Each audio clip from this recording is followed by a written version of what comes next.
नमस्कार, प्रणाम। मैं हूँ रीना शर्मा।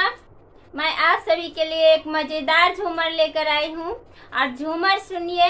पसंद आए तो लाइक शेयर जरूर कीजिएगा।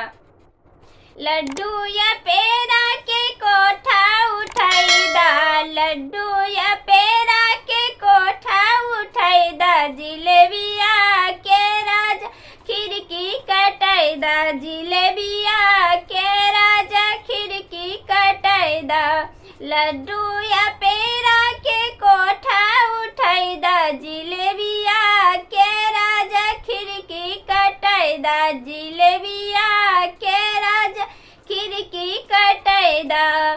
पिज्जा या बरगद के साड़ी मंगाई दा, पिज्जा या बरगद के साड़ी मंगाई दा, चौमिना माँ के राजा चोली मंगाई दा, चौमिना माँ के राजा चोली मंगाई दा।